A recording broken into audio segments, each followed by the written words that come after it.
Gandang gabi sa lahat. This is Coach Linin Hu, empowering Pinoys, especially yung 40s and above, to rebuild your health by gaining muscles. Pag-uusapan natin tonight yung 5 smartest way to gain muscle in low carb. This is for those of you na nasobrahan sa payat. This is for those who are skinny, those who want to build muscle, and those who want to lose fat at the same time. And I'd like to mention na especially if you have health concerns. So let me know from the comment section below, where are you tuning from or ano po yung last meal natin. Again, yung live natin, medyo napa-extension ng konti. Supposedly we have to start at 7 p.m. sharp. But of course, kanina nangyari kasi meron tayong interview dun sa DWIH ata yung tawag doon. DWIZ. So sa Pasig pa yung venue tapos medyo napatraffic tayo ng konti. But thank you for showing up dito sa live natin. The reason why you're here because you want to take charge of your own health. Before I start, I'd like to give a quick shout out to one of my students, si Ma'am Nancy. Take a look at her body composition. Tingnan niyo yung width ng shoulder niya. But especially, take note of her facial feature.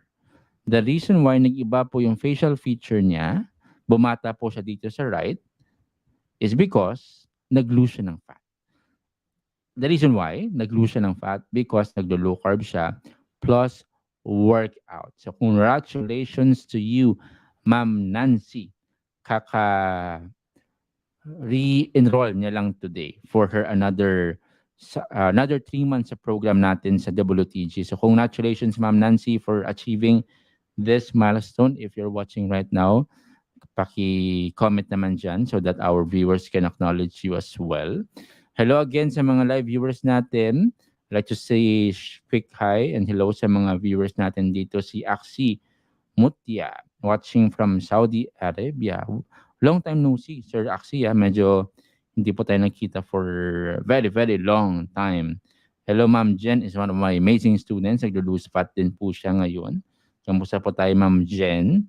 And we have here, of course, si Coach Regina. Kindly follow Coach Regina. She's focusing on our 40s and above who want to lose fat. Alam niyo po yung story ni Coach Regina, nag-lose din siya ng fat. If you can see yung body composition niya in the past, nako, napakalaki yung pagbabago. So, kindly follow and subscribe to Coach Regina to know more. We have here Ma'am Posas Amelia watching from Davao City. Kamusta yung weather natin dyan? By the way, yung mga nanonood dyan sa mga provinces like Bacolod, I'm not sure yung other affected places ng baha.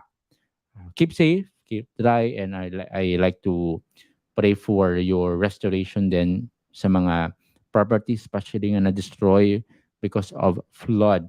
Nag-check ako kanina dun sa mga kababayan ko sa Bacolod. Sobrang taas ng baha. So, if you're watching right now, tapos may concern ka you are parang nadaanan ng ganitong klaseng ng bagyo, I'd like to pray for restoration to you as well.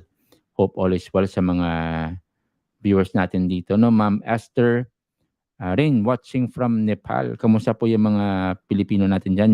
Tawag natin mga modern heroes, mga Pilipino sa abroad. Corazon Noveno, kamusta po tayo, Ma'am? Jamaica Gibao, kamusta? Yes. Maria Medina. And of course, we have here Christine Malabuyok. We have here Raylin Adaro Abergas. We have here as well, Ma'am Florina Vargas. Kamusta po tayo, Ma'am? Kamusta yung workout natin? We also have here Ma'am Erlinda watching from Batangas City. And we have here Ma'am Lucy Navarro watching from SJ DM, Bulacan. Watching from Iloilo, Ilongga, si Ma'am Mia Jacintos. Kamusta ka, Ma'am? Bebot, Magpantay, watching from Riyadh. Good place. We have here Nene Girls Low Carb Journey in Queensland. Kompleto yan. Good evening sa iyo, Ma'am. Eda Sikat is one of our modern adults as well. Jamaica, thank you for adding your tagging your friend. We have here Atilia Salazar Torres. Kamusta po kayo, ma'am? And we have here Axie. Yeah, may questions tayo dito. Pakilagay yung mga questions natin dito sa comment section. Tapos we will try to answer each one of them mamaya. Now, yung first natin dito sa topic natin. Again, we'll talk about the smartest way to gain muscle and low carb. By the way, my advocacy is not just low carb, it's not just to lose fat, but to gain muscle. Kasi in gaining muscle, you are building your life. If you have muscles, it can help you with your bone density. It can help you with your bone support. It can help your life strong. And when you are strong, you can make your life simpler. Tapos it can increase metabolism and so many benefits pa when you gain muscle. So if you're low carb right now, I would say yung next challenge and next magde-level up ka na po sa pag-gain ng muscle. Now, yung question dito, para kanino yung pag-gain ng muscle? I'd say it's for everyone. Regardless of your age, ano man yung edad mo, 40s ka man or 60s, ano man yung kasarian mo, babae ka man o lalaki, or maybe ano man yung estado mo sa buhay, okay, nakakaangat or medyo papaangat pa lang, or maybe you are someone na overweight, who is underweight para po sa inyo yung pag-gain ng muscle and low carb. Now, iba-iba po yung pag-response sa katawan natin sa pag-workout. Iba-iba po yung pag-response sa katawan natin sa pagkain. That's why very important po that you have to know yung starting point mo. Ano po yung sinimulan mo, ano po yung level mo ngayon. Kasi you cannot copy, you just can't copy what you see in social media. Yung nakikita natin sa social media is just the parang filtered na yan. We don't see what's happening behind the screen. Say for example, yung mga coaches ninyo or maybe me, it took me years to build muscles. So sometimes yung nakikita natin yung resulta lang. We didn't see yung process. So you have to know ano po nagwo-work sa inyo, but it's very important that you understand na meron pong benefits yung pag-gain ng muscle. So paano po? Ito po yung 5 na nakita ko na pinaka-wise, pinaka-simple that you can do if you want to gain muscle in low carb. I've used it myself and I have used it for my students as well. So let me simplify it for you. Una sa lahat, ito. Of course, you have to prioritize protein. We know that we are built up by amino acids, yung building block of life. Tama. For you to build muscle, you have to get it from protein. Kasi yung protein, yun po yung foundation ng amino acids. Take a look, yung for example, yung sa bahay. Para makapag-build ka ng bahay, ano kailangan mo? Hollow blocks or bricks. Yung hollow blocks or bricks sa bahay, yung sa katawan naman po natin, yun po yung protina naman. So if you want to build your muscles, very important po, stable yung quantity. Okay na po yung sobra kaysa sa kulang. Of course, I'm not saying na sobrang sobra talaga. Kasi anything that's sobra is not good. But you have to know ano po yung target mo na protein a day. So usually, it's good rule of thumb to start with 1.6 to 1.8. 1.6 to 1.8 per kilogram of your body weight. Okay, so if you do the math, like for example, you're 50 kilograms. 50 kilograms ka ngayon, so multiply mo siya sa 1. Let's say 1.6. 1.6. That's 80 grams of protein a day. Or maybe if you want to add to that, you want to gain muscle, maybe you want to add protein to that, maybe you can go for 1.8. So times 1.8, that's 90 grams ng protein. Divide mo lang sa 3 meals preferably. Kasi if you are into gaining muscle, it's very important that you digest it in good proportion. There are people who want to gain muscle tapos gusto nila kainin lang yung goal nilang protein sa 1 meal lang. Now, it's not wise. You can take 60, 70, 80 grams ng protein in 1 meal but you cannot absorb them all. So sayang lang. You divide it into 3 meals if you want to gain muscle. Now, this one is applicable to those who want to work out and want to gain muscle. So this one, yung 1.6 to 1.8, will only work if you are working out. Again, this is a good rule of thumb. Iba po will go for 2 grams of protein per kilogram of their body weight. Others would go for 2.2. So, but this one is the safest, 1.6 to 1.8. Of course, number two, you have to measure your protein content. You have to research. Konting research sa mga grams ng protein per serving. Kunwari, yung 100 grams ng chicken thigh. Ilang grams kaya yan ng protein? How about yung medium size ng egg? How about yung tuna na nasa can? Take a look. Study mo lang yung label niya. Yung per serving, ilang grams ng protein yan. Or maybe you are a seafood person. Your favorite food is seafood kasi when you see food, you eat. Okay, so joke lang po yun. Okay, sa mga nakagets, amen. Okay, sa seafood, so for example, bangus. So 100 grams na bangus, ilang grams ng protein yan. So ano mo lang, konting research na konti so that you know ano po yung serving na para po sa inyo. Number, you may want to add this one, use tools. Alam nyo yung generation natin ngayon, okay, I like to include yung 40s and above kasi you can use gadgets na. Tama? Huwag po kayo matakot mag-use ng gadgets, ha?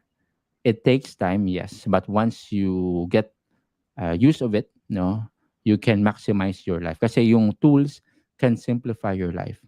So, naalala ko when I was in elementary, yung labanan sa classroom is those who are good in memorizing. Alam niyo yun, yung sobrang bilis mag-memorize ng mga facts at saka perfect parati sa exam because na-memorize yung pinag-aralan. Pero ako, hindi po ako ganun. I really had a hard time memorizing things. That's why I didn't excel academically. Ang nangyari po, I'm into application dun sa tools na ginagamit. So I like to use my internet to research things. Yung labanan ngayon is not memorizing na. It's more on using tools. In the past, it's more of memorizing facts. Tama? But of course, hindi po siya wise kasi we know you can use internet to research what you want to know. Okay. Now, speaking of using tools, you can use MyFitnessPal. MyFitnessPal is a tool to measure yung protein content, yung fat content, yung carb content na kinakain ninyo. It's like food diary. It's for free. And again, when you log in and register sa MyFitnessPal, usually you will be asked to pay for premium. No need na po.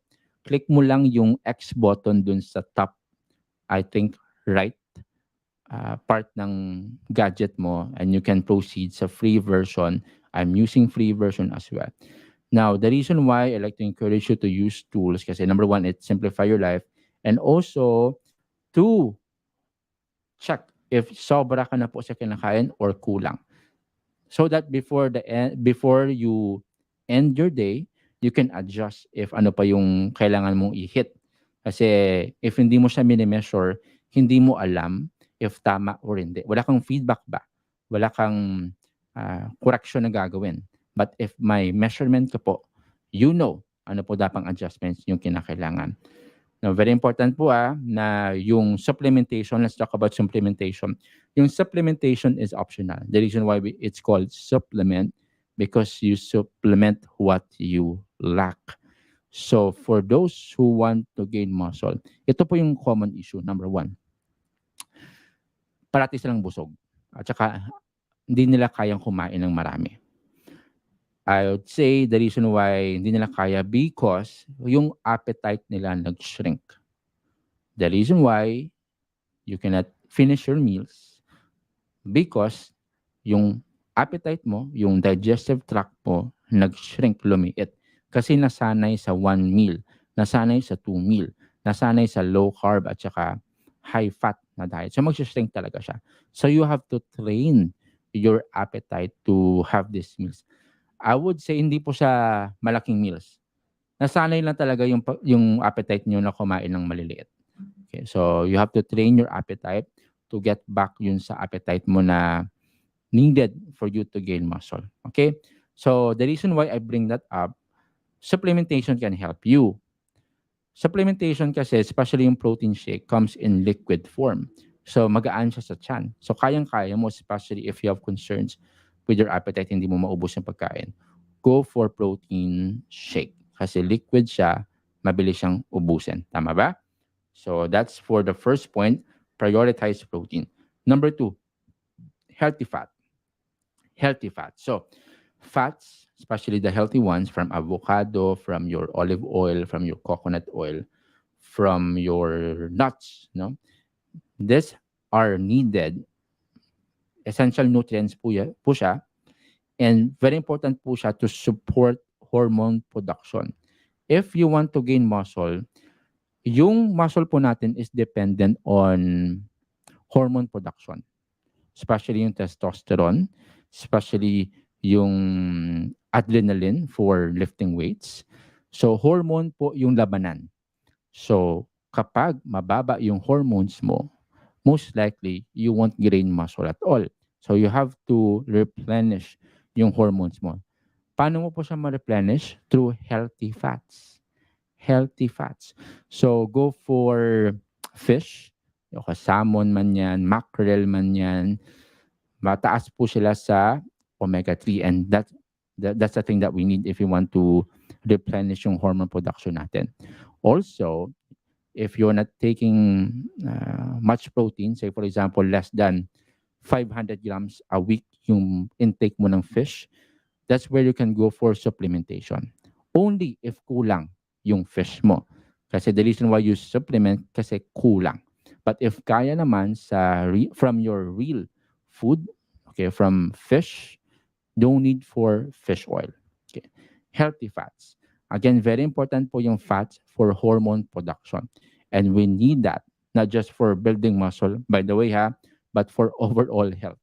We need healthy fats to function. Okay. We need healthy fats to function. That's number 2. And by the way, before ko makalimutan, yung fats pala, added siya na calories. And we need that. Alam niyo ba yung fat, especially yung mga oil, healthy oils, okay? Very dense siya sa calories. Now, for some of you, you would say, no need to track calories, no need to, prioritize this and that. But you know what? At the end of the day, if you eat more than what your body is using, plus workout, you will gain muscle.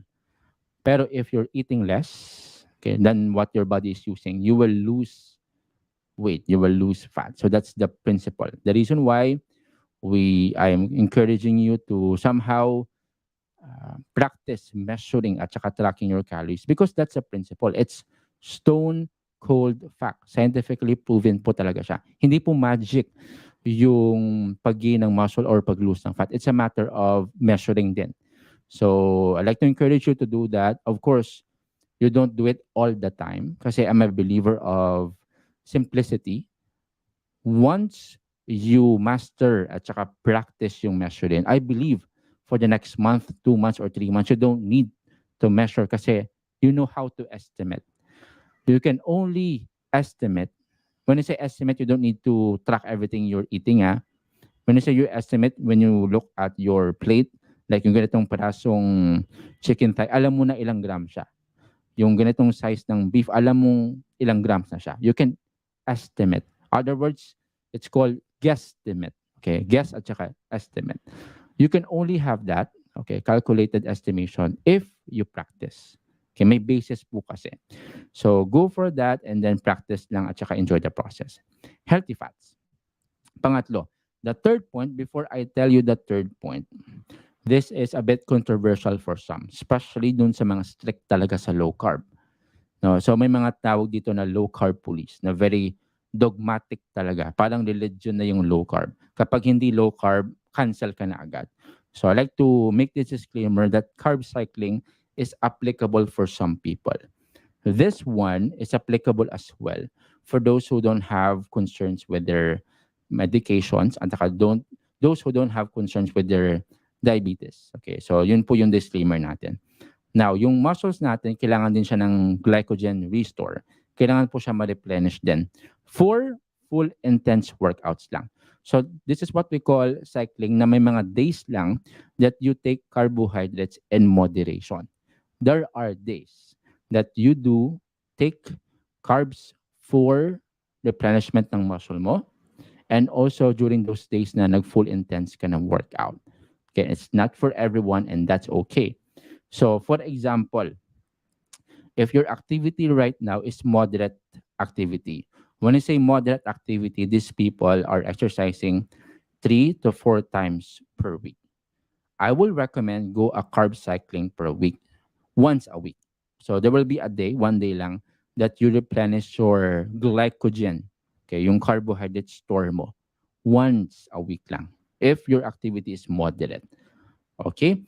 And then, of course, for those who are into high activity levels, kunwari yung weightlifting, yung endurance training, or high intensity interval training, medyo mas intense to sa moderate, which is 3 to 4 times, you may want to go for twice a week na carb cycling. Okay. Carb cycling. Again, this one varies depending on your goal, your activity level, at saka yung response ng katawan nyo. Yung goal natin is for your body to be metabolically flexible. Let me simplify it. When you say metabolically flexible, yung katawan mo is able to adapt in different circumstances, na your body is able to use carb as fuel and use fat as fuel. Kasi flexible na po yung katawan nyo. And you can only do that if you are working out and if you commit to a lifestyle. Okay po? If you commit to a lifestyle. Now, let me give you an example to prove this point. Kanina, actually, before our call, meron akong student. Okay? Ano po siya, ng high-ranking official sa DepEd at 60s. So, meron po siyang carbohydrates in her diet. Complex carbohydrates in a form of kamote. So, sobrang payat niya po, around 40 plus kilograms. Tapos, meron siyang concern din sa sugar levels niya. Now, this one needs monitoring talaga kasi I need to observe yung lab results niya. So, anong nangyari?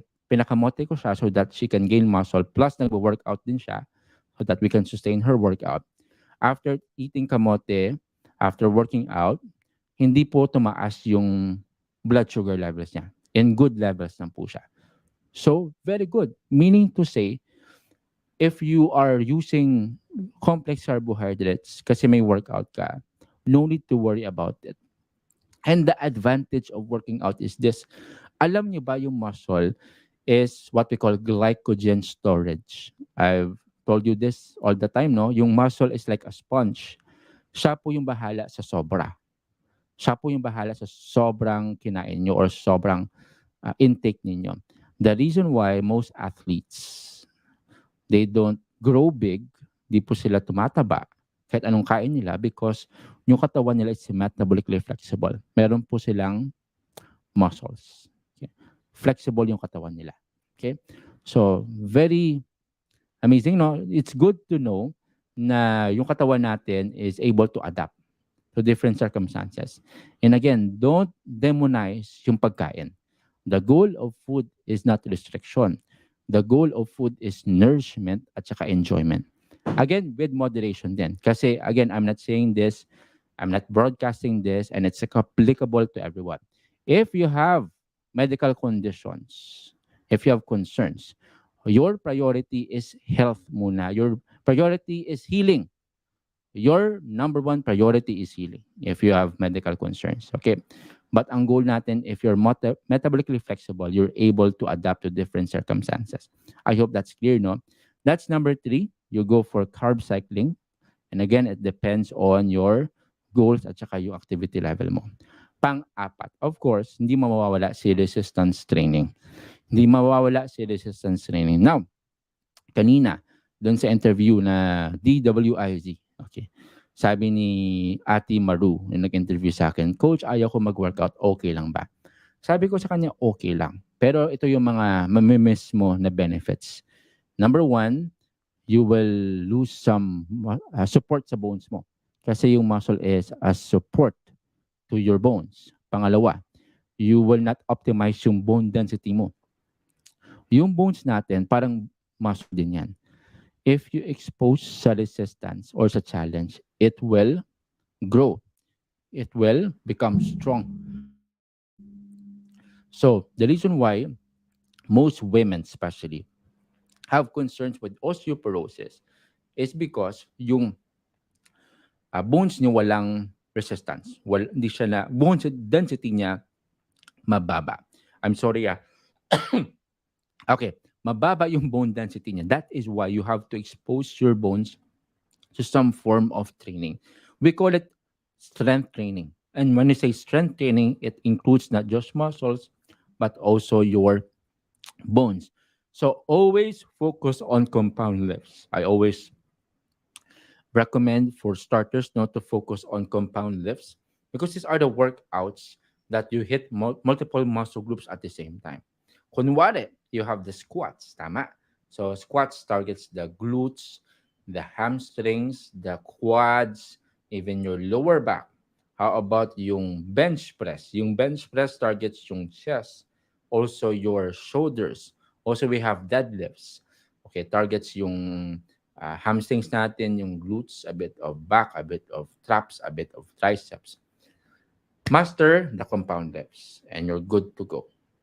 Again, the reason why we grow muscle because it's for your overall health. It's not just for ipakita mo lang sa social media or i-post mo sa Instagram. No, the reason why we want to be fit because if you're strong, your life is fun at saka simpler. Kanina nag-post po ako yung perks, isa sa mga perks na pagiging malakas is ikaw yung nag-aalaga kaysa ikaw yung inaalagaan. Now, I'm not saying masama yung inaalagaan ka. I'm saying is I would prefer na ako po yung nag-aalaga sa people close to me kaysa ako po na inaalagaan. I don't want to be a hassle to everyone. But again, if ikaw po yung inalagaan, I would say there's hope for you. You can do something about your health. That's number 4, resistance training. And lastly, I'd like to end with optimal timing.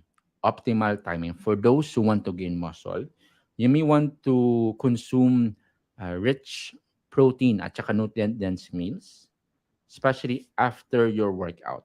Okay. After your workout. Kasi yung body mo is sensitive sa nutrients. Parang insulin sensitive siya when you work out.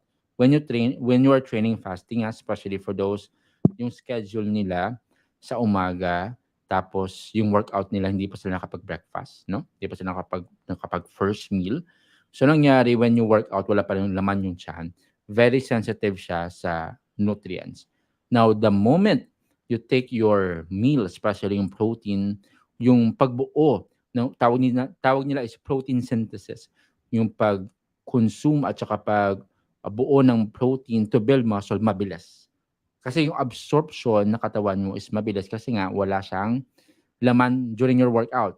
So, very sensitive siya to absorb at saka utilize yung protein at saka nutrients mo. So, maximize yung timing. Okay? Especially after your workout, replenish mo siya. Not just protein. Also, you may want to include electrolytes there. Electrolytes in a form of magnesium at saka potassium. Magnesium, potassium, sodium. So, when you're working out, replenish your electrolytes and even after workout. Kasi nga na-use mo siya eh. Kung sa sasakyan pa na ni-use mo yung gasolina and you have to replenish it. The same thing with our muscles. Once you consume yung energy, you have to replenish it as well. So these are the 5 things. Again, optimal training, optimal timing. Number 4 is resistance training. Number 3 is carb cycling. Number 2 is healthy fats. At saka first on the list is prioritize protein. I hope this topic helps you. But I like to say hi muna sa mga viewers natin. Kamusta po yung lahat? Hello to you, Ma'am Nikke Feder. Ano po yung reaction ng katawan kapag nagpa-overeat ng protein palagi po? Meron bang negative impact? Now, yung protein is water soluble. Anything na sobra, iwawash out po siya. Pero in principle, lahat po na sobra, not just protein but also fat at saka carb, hindi po maganda. Of course, you're putting too much stress, especially sa kidney mo. Okay, the filter. So you have to know your limit lang. Again, it's a good rule of thumb. You go for 1.6 to 1.8 grams ng protein. For those of you who doesn't know, hindi pa alam kung paano magsisimula, again, I'd like to encourage you to start muna with ebook. This is our ebook to guide you with your plan sa workout mo, sa nutrition mo, sa meals mo. Meron kang calorie guide, meron kang eating out guide, at saka recipes. You can have this one at $4.99. You can have all of this at only $4.99. So if you want to avail of this, send me a message sa page ko. Now for others naman, You want to gain muscle and low carb, but you need some accountability. Alam mo na yung gagawin, but you don't know how to start at saka when to start kasi we lose motivation or maybe something happened to you tapos nawalan ka ng inspiration. I like to encourage you, highly encourage to you, you go for personalized coaching kasi you are buying for accountability. So you need to show up kasi meron kang coach. This one is for those of you na gusto merong coach for accountability at saka merong personalized plan for your workouts, nutrition, for your meals, step by step. So you can have an assessment call for free. Yung assessment natin is free para po malaman natin yung program na para po sa inyo. And once we have the assessment, you can have the option po for your one-on-one coaching.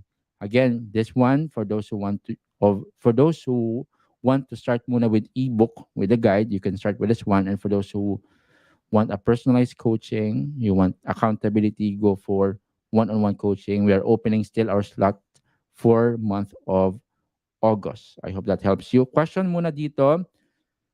Hello to you, Ma'am Mylene Badian. Kamusta po tayo? Kamusta yung workout natin? Crispina Reyes. Kamusta po tayo, ma'am? We have here Arnulfo Farinas watching from Ilocos Sur. Hello to you, Ma'am Jamaica. Thank you. Welcome po. Happy to help. Hello, Coach Lininho. Good evening. Ano po yung kailangan kainin before a half marathon run? Sabi nila carb loading daw. Tapos moderate protein lang daw po. When you say before a half marathon run, very important, ma'am, that you replenish yung electrolyte levels nyo, ma'am, especially yung sodium nyo. Kasi you're losing a lot of water when you go for marathon. Yung sodium, the good thing about sodium, it can retain water. So, very important, ma'am, you replenish yung electrolytes nyo. I remember when I had my Spartan race, meron siyang 5K run plus mga obstacles. What I had, electrolytes lang. Again, this depends on your activity level at saka yung response ng katawan nyo. So maybe for some of you, you want to add something before your workout. Pero generally speaking, what works for me is electrolytes. Very important po yan. Okay. Question dito from Ma'am Esther. Good evening, Coach. Tama po ba ang dami ng protein ko everyday na 92 grams? I am 48 to 50 kilos. That's within the range, ma'am, ng 1.6 to 1.8. So, okay lang po, ma'am, that you retain yung 92 grams of protein a day. Ma'am Juliet, kamusta po yung cool down niyo, ma'am? Tapos na po yung cool down natin. Hope all is well. Nakaka-start na po si Ma'am Juliet ng group coaching niya. Meron po siyang new friends sa session namin. So, happy to finally start yung workout natin, ma'am. Ma'am Lot, hi, Coach. Ask ko lang if reverse ng sakit, especially diabetes, pwede na pong isama yung diet ng kamote. Twice or thrice a week naman mag-resistance training. Wow. This is a good question, and I like to say it's always good to ask professional advice. Kasi I'll be suggesting something to you, but it won't help you at all. It's very important, Ma'am Lot, to work out, yes. But it's very important to monitor. Yung kamote, generally speaking, if you want to gain muscle, tapos ano ka ng skinny ka, generally speaking, hindi siya okay. Now, may mga cases na okay magkamote with supervision. Very important po that you monitor yung servings na allowed sa inyo at saka yung workout na okay sa inyo. Okay po? I hope that answered your question, ma'am. Sabi dito ni, okay, how soon after workout pwedeng kumain ng meal, Coach? Wala po tayong time limit when it comes to eating after a workout. Pwede po siyang 5 minutes, pwede pong 10 minutes. But I would say, if you work out before your meals, you have to wait po for 2 hours before you can have your workout. Kasi when you are full, tapos nag-workout ka, it's not optimal for your energy. Kasi your body will be focusing on digestion. So kapag busog ka pa, tapos mag-workout ka, it's not optimal. Okay? Watching from Tagum City, si Ma'am Nerissa Cadenas Jimenez. Kamusta po tayo, ma'am? Just got up si Ma'am Leonie Pena Young. Very bata pa po si Ma'am Leonie kasi, yeah, young na young. Okay. Got up si Ma'am. Kamusta po yung time natin dyan? What time po dyan sa inyo, ma'am? Sa lugar niyo po. Ma'am Melinda Dizon Senes. Gandang gabi po sa inyo, ma'am. Thanks, Coach, from Mylene Badian. Sa mga tips, just protein at saka green leafy vegetables po. Then, at saka avocado din po, mura lang dito sa amin. Excuse me. Yung avocado is season na ng avocado. I'm not sure if ano po yung bentahan sa inyo ng avocado. If if ah, yung bentahan po sa inyo mura, let me know. Willing to purchase po from your place. Nasa Makati pa pala ako. Baka baka ano lang tayo, baka neighbors lang tayo dito. So meet din tayo kapag paminsan-minsan. Watching from Batangas si Ma'am Vic Cupisa. Yeah, watching from Bohol. Si Ma'am Juanita Rejas. 54 years old na, si Ma'am Saturnino S. Corpezo. Si Sir pala, si Sir Saturnino. Kamusta yung workout natin, Sir? Nagwo-workout po ba tayo? No? I hope all is well, no? Okay, may mga question dito sa taas. Hopefully wala tayong Miss Evelyn Divina. Gandang gabi sa inyo, ma'am. Kamusta yung workouts natin? Watching from Davao City. Ano po kailangan natin kainin before marathon? Nasagot ko na ata to. I hope wala po tayong miss dito ng mga question. Ito, from Ma'am Posas. Pwede po ba full body workout lahat ang gawin for 3 to 4 times a week? Or pwede pa ba yung workout sa farm yun bang nagtatanggal ng mga damo sa lupa under the heat of the sun? Grabe yung pawis. Ma'am Posas, hindi po basta-basta yung ginagawa nyo sa farm. So I like to applaud you for that. Hindi po madali yung magpa-araw at saka magtanggal ng damo sa lupa. So you're doing good, ma'am. Now, ma'am, very important that you monitor yung body temperature niyo, ma'am. Sobrang init, so you have to wear cap. At saka, ma'am, replenish always. Always bring with your electrolyte drink. Now, ma'am, yung pagtanggal ng damo sa lupa, although may resistance siya, but over time, ma'am, mababoard yung muscle niyo. Hindi po siya mag-grow. Hindi po siya mag-challenge to grow. So, ma'am, I will encourage you, although active po kayo sa farm, go for resistance training. Start muna kayo, ma'am, ng 3 times a week na full body workout. Tapos, ma'am, divide nyo lang siya in between rest days. So, Monday, Wednesday, at saka Friday. Ma'am Manita is one of my amazing students. Kamusta po kayo, ma'am? Kamusta po yung workouts natin? Hope all is well, no? Hope wala pa tayong na-miss dito. Hello to Nat K. Sa amin, 25 to 50 kilo ang, wow, sana all talaga, no? 25 pesos, wow, amazing. Saan po kayo, ma'am, nakastay? Bili ako dyan sa inyo. Tapos uwi lang ako dito. Good evening, Ma'am Emilia. Musta po tayo, ma'am? Sabi dito ni Ma'am Virgie de Luna Hubilian. Fish oil, yes, I'm taking fish oil as well. Every day. For brain health at saka for heart health. Now, is it needed? No. But if you're taking enough fish, you're in good levels of fish, no need to go for fish oil. But if you are performing parang beyond the average person, I think you go for fish oil. Especially if yung work mo mentally draining na at saka yung heart mo kailangan ng extra push. So fish oil is optional but it can definitely help you. Okay, sinabi dito ni Ma'am Priscilla Serrano. Yes. Watching from Pampanga. Kakatapos ng workout, sinusunod ko po yung ebook na inavail ko sa ditang, okay, parang ganun Ito po yung workout, ito po yung ebook na sinasabi ni Ma'am Priscilla. So for those of you who want to avail this, let me know. Because you might need some guide. Again, for those who, marami tayong ebooks na binigay in the past. But most of them hindi po nabasa. So, we concluded na if you pay something, you will pay attention. Kasi binayaran mo siya Hindi po basta-basta maka-earn ng $4.99 ngayon. Takes time and effort. So, if you buy something, of course, you will put effort to finish it. Hindi masasayang. Antoinette Calipho. Good evening, coach. Okay po ba yung stationary biking every day? How many hours po ba applicable? It depends on your goal, sir. What's your goal? You want to lose fat at saka, or gain muscle? If you do stationary biking every day for 45 minutes, most likely you will burn calories. That's for sure. But if your goal is to gain muscle, sir, you need to balance yung workout plus yung stationary biking.